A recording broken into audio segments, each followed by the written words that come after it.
Welcome to the Create Your Happy podcast, where conscious female creators come together with a shared vision to inspire and empower women as they learn how to fully embrace their humanness, find their unique voice, and collaborate on how together we can change the world. I'm your host, Christy Holt, happiness coach and conscious funpreneur on a mission to change the world one beautiful soul at a time. All right, gorgeous, it's time to get curious and become inspired. It's time to create your happy. Welcome to this episode. Today on Create Your Happy, we have Laili González, who is a Feng Shui expert and interiors expert that helps women to do the outer work in order to create an environment that really supports them thriving. So welcome to the show, Laili. I'm so excited to dive into this. To be completely honest, I don't know a whole lot about Feng Shui, so I'm really excited to take and learn from you today. So let's start off the show by having you share a little bit about your story of overcoming and how you got into this line of work and how you go about creating your happy. Thank you so much for having me, Christy. It's so great to be here. Actually, so much of my journey and being in Feng Shui in particular has to do with me sort of searching for happiness and wanting to create that in my own life. And I am a mom of 3 and I've been an interior designer for almost 20 years. So I've always worked in homes and I've always loved, the transformation process and beautifying a home. But energy was always something that was on my mind. It was always something that meant a lot to me, but I didn't really know a lot about. And it was about 3 or 4 years ago where I felt like in my own life and in my own home, I could see that it was pretty. I could see that I liked the way it looked, but I did not like the way it felt. And I knew something was off, but I really couldn't put my finger on it. And I had only sort of Googled Feng Shui a little bit here and, what we all sort of read about mirrors and beds and things. And I didn't know much about it. And I went away for the summer to see my parents and my in-laws in the States. And I was waking up every morning to my boys just being the most wonderful, interactive, creative kids who would play for hours on end and just get along so well. And I was like, who are these kids? This is not my reality. And sure enough, as soon as we got back to Switzerland, it was like, you flip a switch and they were just fighting and at each other's throats. And I mean, all kids fight, but this was just like a constant sense of tension. And it wasn't just my kids, like my husband and I, our house was just tense. And at that time, I discovered traditional Feng Shui. I discovered about a practitioner who offered traditional Feng Shui, and I started to learn more about it. And I started to read more about it. And I was like, oh my God, this is so much more interesting and so much more in depth than, what you learn about colors and furniture placement. It has so much more to do with really alchemizing the energy of a home. And I was like, I need to know more. So I had a report done for my house. And when it came back to me, it told me that my house was a reverse house, which basically means that it is neither good for people nor good for money. It doesn't support your finances and it doesn't support your relationships. I could totally feel it.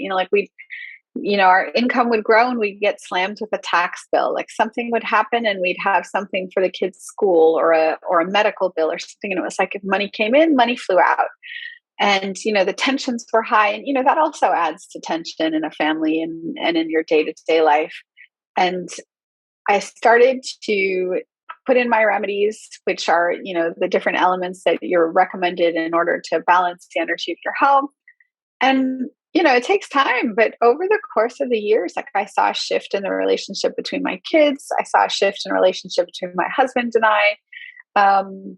It's not a magic wand, right? But it does create a sort of magic. It opens up this possibility for you to create your happy. I don't know how else to say it. And I felt like, for me, all of a sudden I had this tool at my disposal where I was like, this is incredible. It can really help shift the balance in a home and everyone needs this. And so I was like, I have to get certified. I have to learn more about it. I'm working in people's homes. I'm working with them. I want to make it more than just about what it looks like. I want to make it much more about how it feels and what it's doing for you as a home, because we spend so much time, and especially after the pandemic, I mean, we spend so much time in our homes. Like, it needs to be a place that supports us. Yeah. So that was sort of, I'm yeah. thinking I need some of your services maybe in my house. It's a little bit of chaos here with all of these teenage boys too. We could use all the help that we can get. You know what I mean? I would love to ask Absolutely. you to share a little bit more, just in case any of our listeners, sort of like me, so I'm putting myself in this category too, don't really know exactly what feng shui is all about. So can you give us a brief what the fuck is feng shui sort of intro so that we all kind of understand what all is involved in this? Absolutely. And I'm so glad you asked that, because what we hear about feng shui, like what we Google, what we see on the articles about like put plants in your house and do this and do that, it's wonderful. It's very high level feng shui. There are different schools of feng shui, and the school of feng shui that I studied is called traditional feng shui or flying stars feng shui.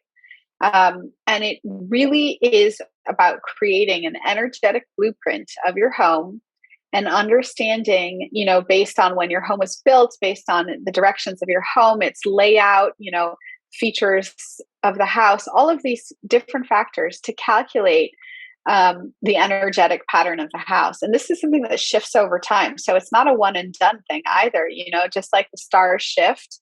And we have, like with human design or with astrology, as we shift through different planets or gates or whatever else, with feng shui over the course of the year, we switch right around the Chinese New Year, we switch where the stars are as well. And this can impact the energy of your home. And we create this energetic blueprint, and then we come to you and we say, okay, we're going to use the natural elements of metal, water, earth, fire, and wood, which is living plants. So not your wood table, but something that's actually growing and alive. And we're going to put these remedies, these elements in your home in specific quantities and locations in order to balance the energies that are there. And what that does for you is that it helps to create harmony, and it helps to balance out what could be very negative energies, or it can help to enhance what could be very positive energies. Because, I mentioned my home was a reverse home. There are 4 house types. So this is something else that we determine. Is your house supportive of people? Is it supportive of money? Is it both? Is it one or the other, or neither? And in doing so, we give you the tools in order to balance the home externally and internally, because we also have to take into consideration what's going on around us outside of our home, and create this. I'm trying not to use the word blueprint too many times, but create this, this map for you that allows you to really navigate your home. And then you have the different layers. Like, I like to talk about feng shui being kind of like a cake, where the traditional feng shui, it's the actual batter, it's the actual pieces of cake, but then you have your frosting and you have your decorations. And that's where the things like the colors and the, like, whether you place your bed in a certain position, or whether, your bathroom door is open or closed. These are all things that can enhance the feng shui and the energy of your home, but they are not the foundation. Yeah. So when you come to traditional feng shui, we really get down to the root of what's going on in your home. It's not just some sort of quick fix. So the burning question on my mind is, are some of these houses not fixable, or are they all fixable with this blueprint? Like even the reverse house, or the one that's not supportive to any of the things, can you feng shui that into something that is magical still? Absolutely. And the longer you do it, the more the home sort of harmonizes and gets in tune. Because, the idea is once you put in these remedies, your house is no longer reversed, because it has the things it needs to balance that energy. Okay. Obviously, there are things that are more limiting than others. When you live in your own single house, and maybe you can install, because sometimes one of the remedies is, for example, an external water feature. Maybe you can install a fountain, but when you live in an apartment like I do, I can't be like, hey guys, that front walk area, I'm going to stick a big giant fountain there. It's going to help you all. Just trust me on that. You don't really have that option. So there are limits in that sense. to how deep you can get when you're limited by the options that you have. But every single home can be remedied. Every single home can be made to be more harmonious, to be more supportive. And, even without doing all of that, our needs in our homes often change and we shift and we move. So sometimes it's creating the atmosphere to be in this home, to make it as harmonious as possible, to allow you to shift to the next home that's at a higher vibrational level and matches more where you want to go. Yeah. And I'm assuming there's a significant piece that connects the outer environment to the inner environment within. Can you elaborate on that and how creating this external environment can really support that inner growth, that inner expansion? Absolutely. So we always talk about the yin and yang of things and the balance. And, I think mindset work and internal growth, they're essential to all of us. Like for me, it is one of the things that I absolutely love. I dive right into, and it's been a big part of my journey. And I feel like in some ways you can never reach your goals without having both, because as much inner work as you do, if you live in a home that is, for example, just not set up to allow you to be recognized and to have your career grow or to have your reputation grow, it's going to make it so that you're taking one step forward and two steps back constantly. And it's going to create this roller coaster effect. So when we balance the external energies of our home and we align it to what we're looking for in our lives, and, we set our intentions. And again, like this is that layer of the cake where we're putting on the candles, and we can set intentions by the various areas of our home. Then we can really sort of not only help ourselves to identify what we're looking for so that we have this sort of goalpost as we work on our inner growth, but we're also identifying it to the universe. When we have a blueprint created for Feng Shui, I create what is called a Bagua map. So this is a map that shows the 9 different areas of your home according to Feng Shui. And each of these 9 areas correspond to not only compass directions, but to different aspects of our lives. So our career, our relationship, our health, our fame, our, new beginnings, all of it. So it really encompasses and connects every aspect of our life. And within those sections too, it connects to specific people within a home. So, it's more traditional. So it might talk about a certain area being connected to the eldest daughter in a family, or the youngest son, or the middle son, or the father, or the mother. So traditional family roles, but still, however you identify, you can kind of find what connects to you. And you can say, like if there's an area that is really not supportive of a particular family member, making sure that you do something to help them, because, it's not just that the home needs to be harmonious, but it needs to be whole. It needs to support what you in your inner journey are also trying to accomplish. So if, for example, my inner journey is to become famous, and I want to shout it from the rooftops, and I want to, tell the whole world, but in my home, the way the layout is, that actual area, that gua of my house is cut out because my house isn't a perfect square or rectangle, and it's missing that area. It's going to be hard for me to get out there and be famous, because that just, according to my home, it doesn't even exist in my life. And with Feng Shui, we can, short of me telling you, hey, if you have the budget, build that extra area. With Feng Shui, I can help you to energetically create that, to sort of close that gap, so that we're bringing that back into your life, and we're bringing that back into your home on an energetic level. Yeah, I'm interested to hear. Maybe you have a couple of examples from client stories, or from even other people that you've just witnessed yourself. What kind of changes have made big splashes in people's lives? I like to tell this story because it's my own story. But in my house, like I was just saying, there's missing areas, and one of the missing areas is my northwest gua, which is helpful people and travel. And this area is kind of like a cutout. I live in an apartment, and they took that part of my apartment to create the stairwell in the exterior part of the building. And when I closed this off energetically, which we do with mirrors in Feng Shui, I started to see shifts. So my husband, who had constantly traveled for work, but never really had the time in his schedule to travel with us as a family, all of a sudden we were taking more family trips than we had ever taken. I had just had another baby. We needed a nanny. We found someone like so miraculously. I got a call from an old nanny saying she knew someone, it was just like all these things, the synchronicities that sort of fell into place. And all of this, I have to add, during the pandemic.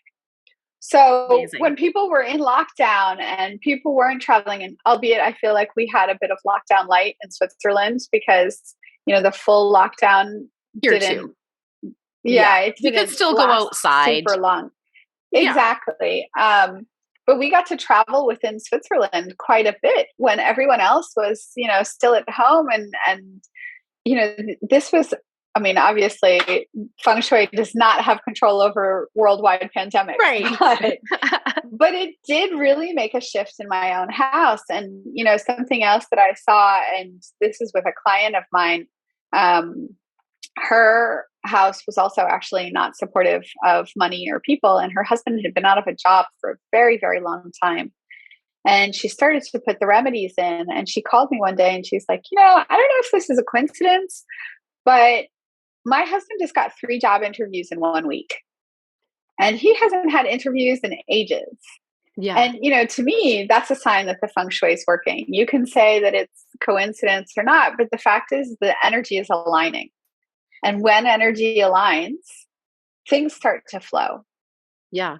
And where our energy is at is what we end up attracting into our lives, right? So increasing that energy increases what we're able to bring in, because we're able to see on another level of possibility and opportunity.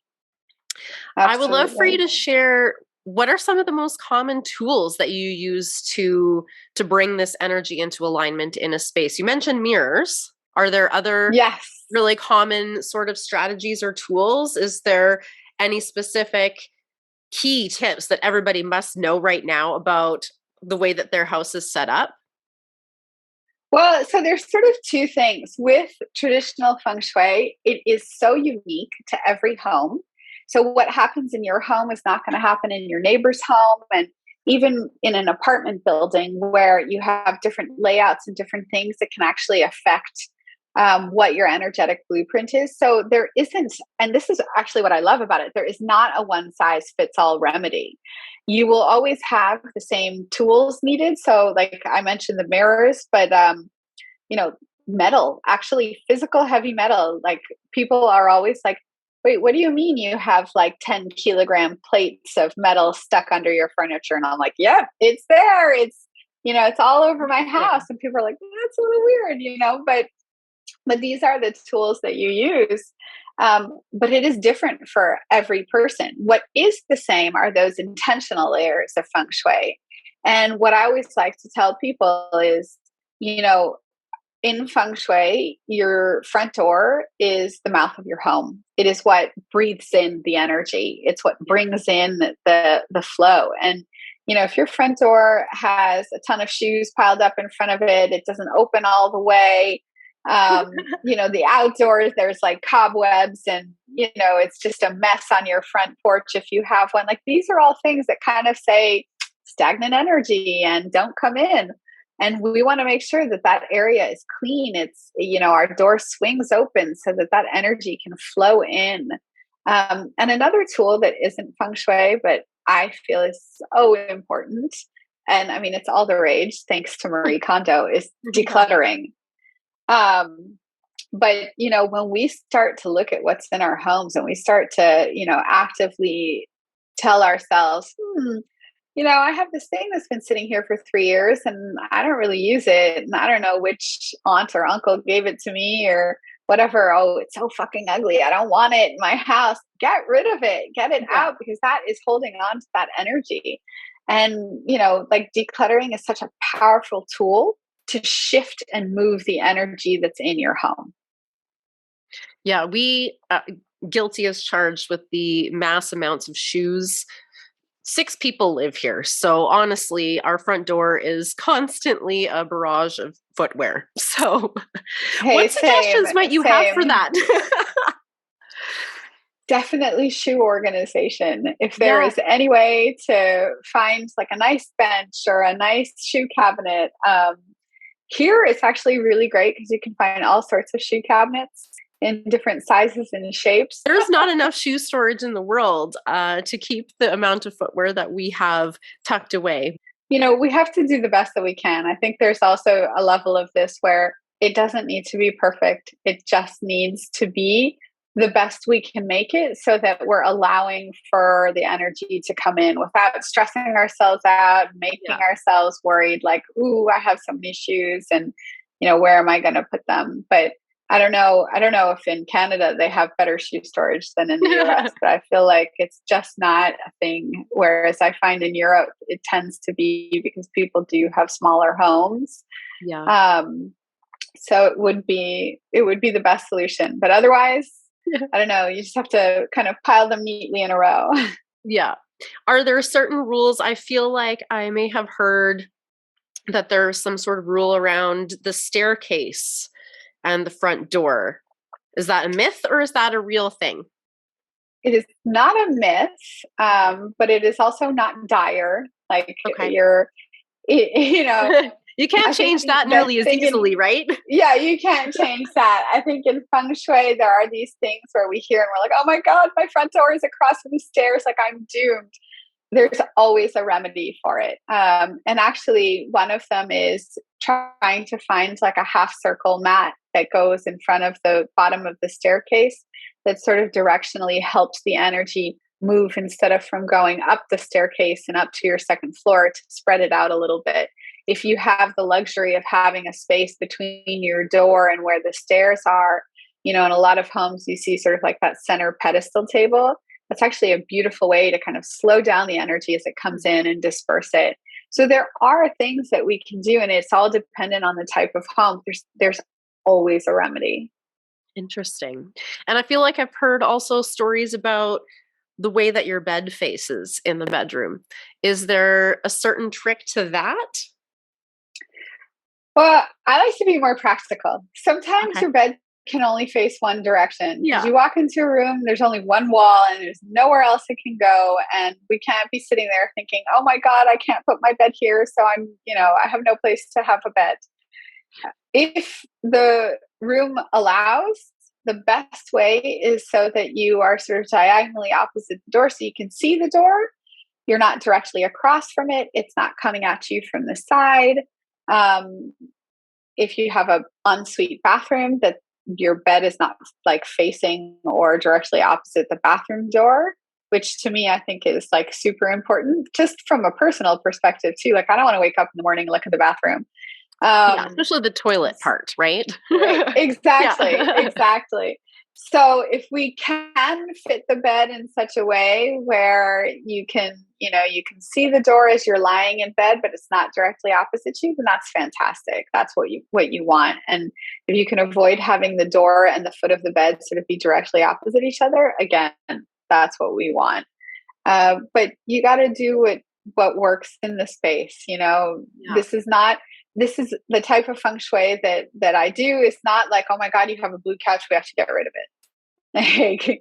It's about being practical and, making things so that we can balance it out so that you love your home, that you have your things. And I'm not walking in there being like, that's got to go. Nope, she can't do that, because that's no way to live either. Yeah. And do you do this all online over Zoom? Or do you do? This is what's so beautiful about technology. So I do have local clients, but right now I'm actually working with someone in Australia, another person in California, another person in Boston, and then I have a couple clients here too. So it's wonderful. I mean, technology has made it possible where I can, get a great feel for your home and understand things through pictures and email and floor plans. And then the way my packages work is that I have built-in one-to-one calls, because for me, what's really important is not just providing you with that report and saying, here you go, like off to the races. It's also Yeah. walking you through it, making sure you understand and taking individual things into consideration. Because, when I take a look at your home, I might see certain things and be like, hey, you know what, that painting that you have in this room, it would actually be really amazing in that space over there.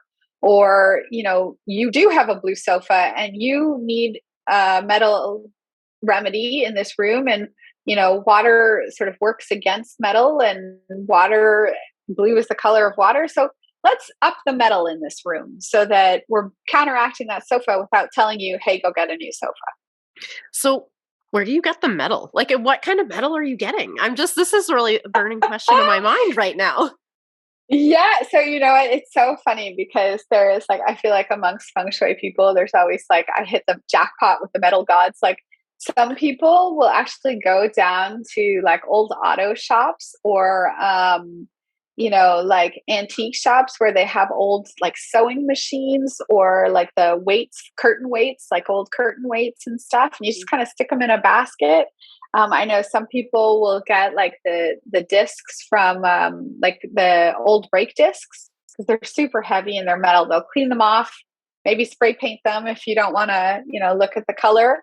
But then I have other clients who are I am not dealing with that crap. I have no time for this. And they literally just order, which is what I did, the dumbbell metal weights, the ones that are not coated in rubber, but they come in 5 pound, 10 pounds, or 5 kilo, 10 kilo weights. And I just get those. I love those because they're really thin. So they're easy to sort of place without being conspicuous.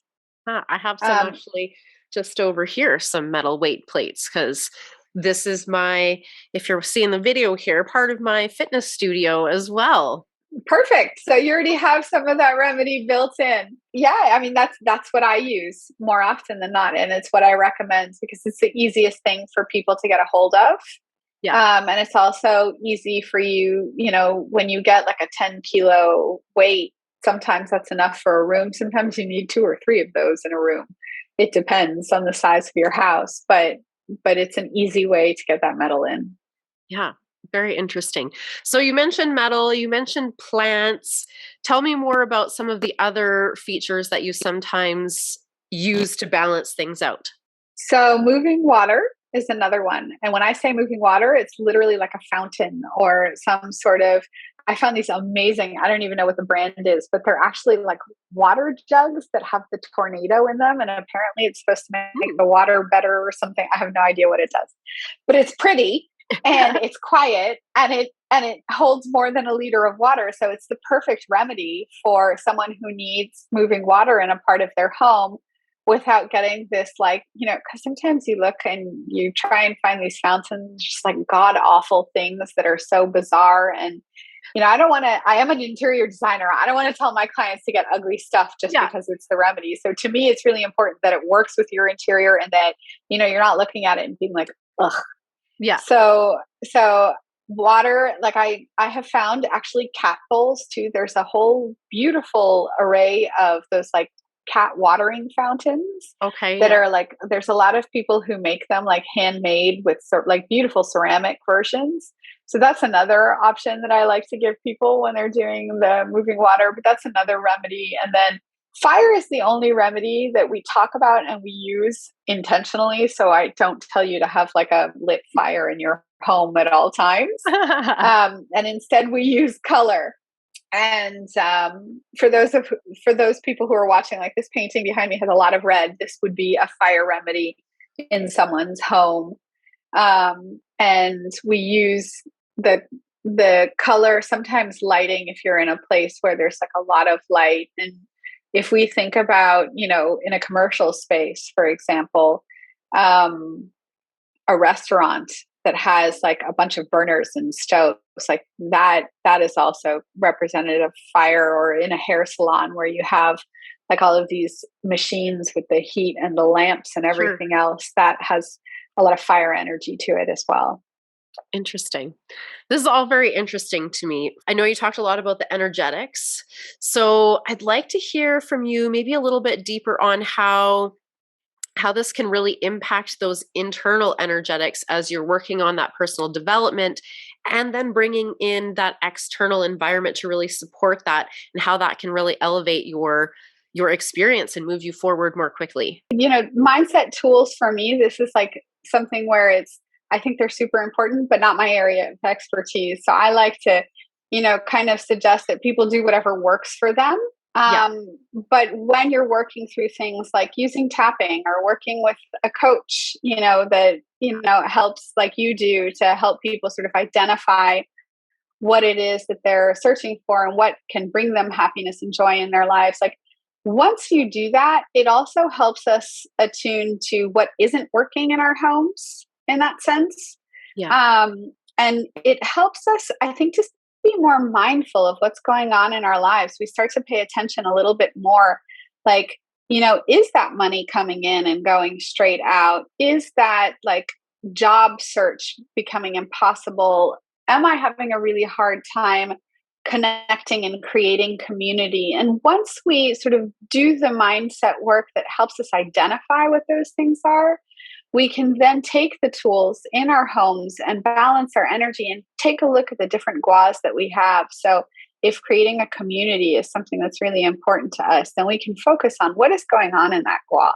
Like, is it full of stuff? Is it an old storage room that's just been piled full of crap? Is it a guest bedroom that never gets used and the energy just kind of stays stagnant because no one ever comes in and goes out?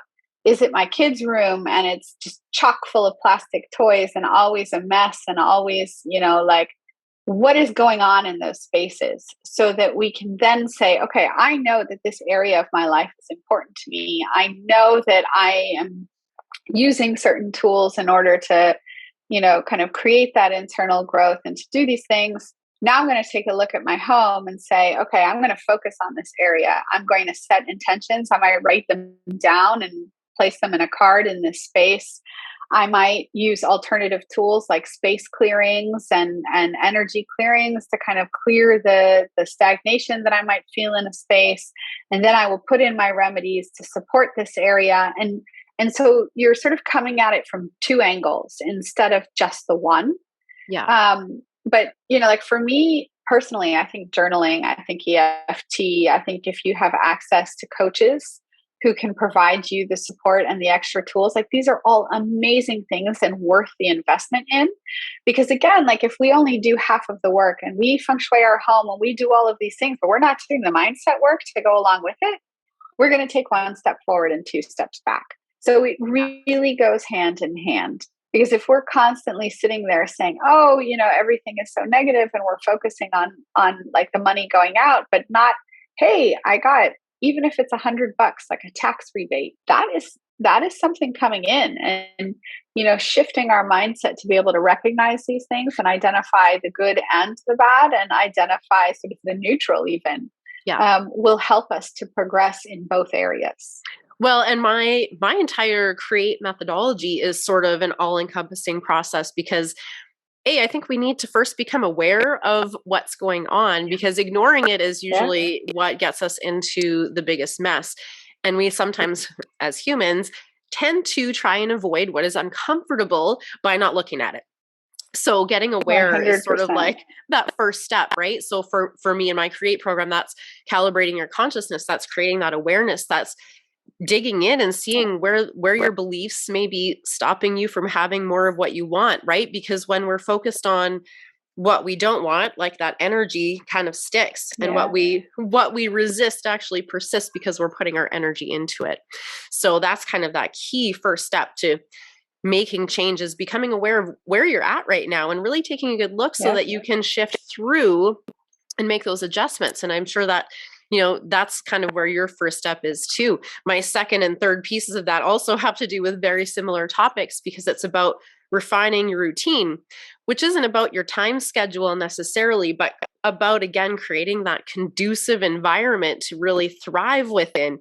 So it is about your schedule and your routine, but it's also about creating an environment that supports you making the best choices for you, right? And moving forward in your life. And then my third piece of this, and I won't even go into the rest of it, but the next one is the E, which is about elevating your energy. And again, it's about increasing that frequency, stepping into more of who you want to become and creating more of those experiences that you want in your life. So these all really tie quite nicely into the work that you're doing as well, as far as setting up that energetic support, creating that environment, becoming aware of what's going on so that you can start processing and moving through. So I would love for you to share about anything that you're excitedly working on right now, projects, offers, packages that you might want to share with our audience. Well, so I'm going to stop for a second to say I love the whole arc of your program. I think it's amazing because I really think it's essential for people. And I think we all should be looking at something like that to help create the lives that we really want to live instead of the lives that we were told we should live or the lives that we were told we have to live, you know? Absolutely. And I didn't talk about the second half of it, but that's really about actually stepping into that creator mode, right? And becoming the conscious creator who creates the experiences that they want to live in their life. But you're right, there's a lot of the world and society that has told us a lot of what we can and cannot do. And until we sort of get aware of that and sort of clear some of that away, then, you know, after we've done that, then we can see more clearly and start creating that which lights us up, what comes from our heart and our soul to live and create as our own experience.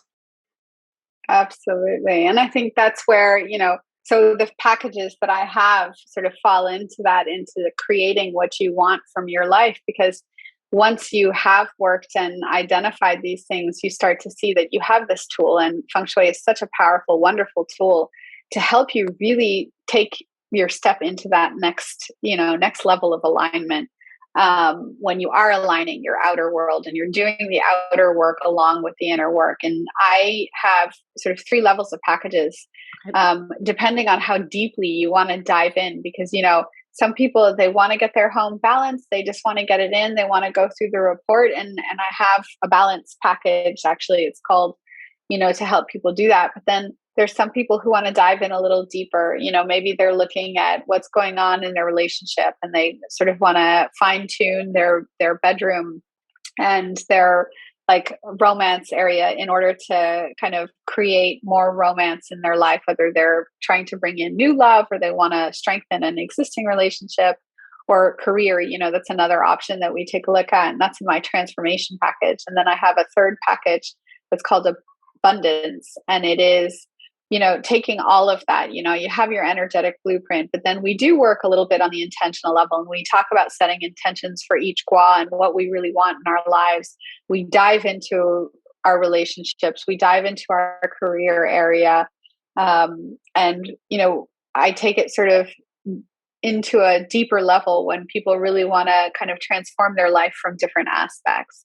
And I'm hoping that over the course of the summer and the next few months, I can develop sort of a little taster into Feng Shui, something that's a little bit more easy and bite-sized for people to be able to kind of get a feel for what they can do without having to do the energetic blueprint and without having to do the full report. Like, there are still things that we can do to better our home. And maybe at this time, it's not right for you to invest in a report, but maybe you still want to do something for your home. So hopefully that's in the works, and it'll be coming out in a couple months. Amazing. And I love how, you know, creating that environment that makes us feel really good is going to lift our frequency. And if that sounds a little out there woo-woo to people, just think about how much more energetically alive you feel when you are in a space that looks visually appealing, that feels comfortable, that elevates those emotions of peace and happiness, right? Those spaces that just bring a smile to your face where, you know, you can't help but feel really good inside that space. Absolutely. So where can our listeners find you easily online? So I am pretty much always on Instagram. All right. And they can find me at The Measured Life on Instagram, and then on my website, which is also The Measured Life. And there, you know, I do also have some freebies. If people want to kind of connect with me, they can sign up for my newsletter, and they have some options to download some things to help shift the energy and get started on this journey of bringing their home into more alignment. Awesome. Awesome. I would love to finish off this amazing, amazing episode with giving you an opportunity to share something that our listeners can take right now and implement in order to create a little bit more happy in their world today. Absolutely. Well, I'm going to go back to say what I said before a little bit about decluttering, which I think is the most amazing first step that anyone can take to sort of and you can start small, like you can start in your wallet or your handbag or, in just one closet. But once you get that feeling of the space that it creates, it is such an expansive practice. And it kind of, I don't know, for me, it became this thing where it brings me so much joy that it's like a continuous practice. And, given the world that we live in, decluttering is a continuous practice because we always have more things coming into our homes. So we need to make space. But the other thing is to take a look, at the areas, like I said, the front door where it enters, the energy enters, and take a look at that front door and our windows, which are seen as the eyes of the home. Keep these clean, keep these clear, allow for that energy to flow, allow for us to really see in and out and to know what's coming for us energetically. I think those are great places to start. Amazing. Thank you so much for sharing all of your wisdom on this. I have really enjoyed this conversation, and I look forward to chatting with you further, maybe about this sometime soon. I know that my house probably could use a little extra feng shui for sure. So thanks so much for sharing all of this with us today. Anytime. It was really my pleasure. Thank you so much for listening to today's show. I trust you were inspired to take back your power and create your happy. If you enjoyed this episode, please subscribe, leave a review, and share the show with women in your life who could use a little extra inspiration today. If you'd like to connect with myself and or today's guest, you can find those details in the show notes. We would love to hear from you. If you've got an inspiring story to share, you can also apply to be a guest on the show at createyourhappy.ca. As always, get out there, have fun, be you, and create your happy.